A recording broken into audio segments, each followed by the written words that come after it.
नवरात्र 9 दिवसांचा नवमाळ्यांच्या या विशेष भागात आपले सहर्ष स्वागत. जाणून घेऊया नवरात्रीच्या 9 दिवसांचे महत्त्व, त्यामागील कारणे व कथाभाग. नवरात्र तिसरी माळ. दुर्गेचे तिसरे रूप चंद्रघंटा. देवीच्या कपाळावर घंटाच्या स्वरूपात अर्धचंद्र सुशोभित आहे. वाहन सिंह आहे.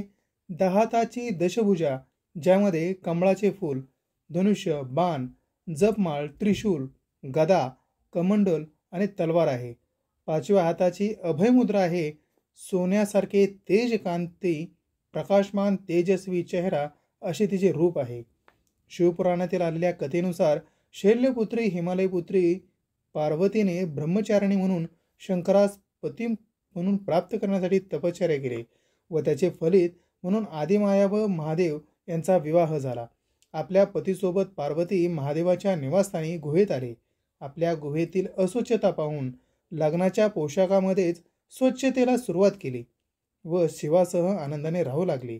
येथे तारकासूर नावाचा राक्षस मात्र भयभीत झाला होता, कारण शंकर स्वतः वैरागी, त्यामुळे त्याचा विवाह होणार नाही या निश्चयाने त्याने कठोर तप करून त्याच्या पुत्रापासून मृत्यू होईल असे वर ब्रह्मदेवाकडून मागून घेतले होते, जेणेकरून तो अमर होईल. पण शंकराने तर विवाह केला. या भयाने त्याने पार्वतीवर हल्ले करण्याची योजले. त्यासाठी त्याने आपल्या राक्षस मित्र जातोकासूर यास पाठवले. जातोकासूर हा वटवाघूळ सैन्यासह पार्वतीवर हल्ला करण्यासाठी आला.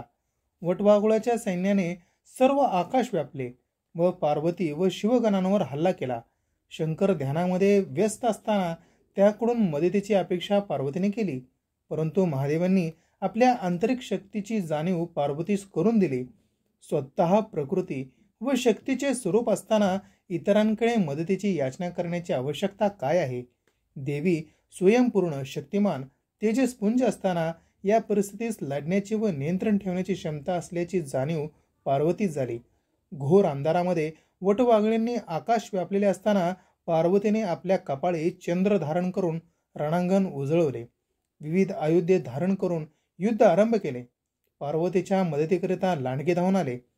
प्रदीर्घ संघर्षानंतर पार्वतीस जाणवले की आकाशातील वटवाघळांमुळे सैतान उत्साही आहे. म्हणून पार्वतीने रणांगणात घंटा आणून जोर जोरात वाजवायला सुरुवात केली.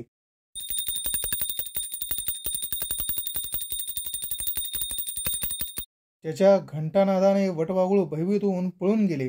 पार्वतीने जातकासुराच्या डोक्यावर घंटा मारली व तलवारीने त्याचे पंख छाटले व त्याचा वध केला. काही ठिकाणी लांडगा तर काही ठिकाणी सिंहावर आरूढ असलेले उल्लेख आढळतो. मात्र ही लढाई कोणालाही कोणत्याही युद्धाची आणि आंतरिक बाह्य भीती दूर करण्याचे धैर्य दाखवते. तसेच कोणतीही स्त्री तिच्या पुरुषाशिवाय अशक्त किंवा असहाय्य नसते हेच दर्शवते. समस्त नारी स्वसंरक्षणाचा आत्मबोध घेतील हीच अपेक्षा. या नवरात्रीच्या तिसऱ्या दिवशी संत महंत आपल्या मनाला मणिपूर या चक्रामध्ये स्थिर करतात.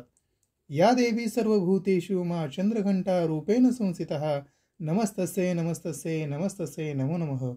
हे देवी सर्व भूतमात्रांमध्ये शक्ती चैतन्य प्रदान करणारी चंद्रघंटा देवी, तुझं वास्तव्य आहे. तुझला माझा नमस्कार असो, नमस्कार असो, तुझला वारंवार नमस्कार असो. देवीला पांढऱ्या रंगाचे दुधाचे पदार्थ, बर्फी, खीर इत्यादी प्रिय असून पिवळ्या रंगाचे वस्त्र धारण करून पिवळ्या रंगाचे फूल, कमळ अर्पण केले जाते. जय जय राम कृष्ण हरी.